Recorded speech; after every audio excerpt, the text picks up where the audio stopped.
Pa evo, po ne znam već koji drugi ili treći put vraćamo se iz negativnog rezultata, 0-1, na kraju 1-1, ali dobro, hajde. I bod u gostima je dobar, doma da pobjeđujemo, gostima bod, bitno da se utakmice ne gube. Pa dobro, evo, dobro smo ušli u utakmicu, zadovoljni smo sigurni sa prvim poluvremenom, gdje smo evo u 6. kolu prvi put iz neke prve prilike i dolaska pred protivnički kazneni prostor i poentirali, što nam do sad je bio veliki problem.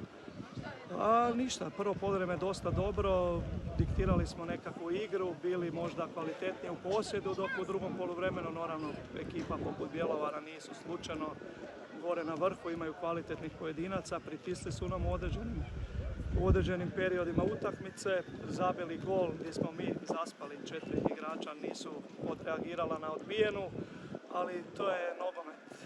Golovi padaju iz grešaka koji su sastavni dio, na kraju možemo biti zadovoljni sa neodlučenim.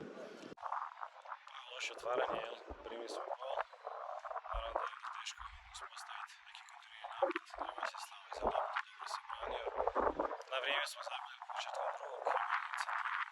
Međutim, po ovom terenu je nemoguće teško neku kombinatornu igru razviti, tako da na kraju mislim da je možda rezultat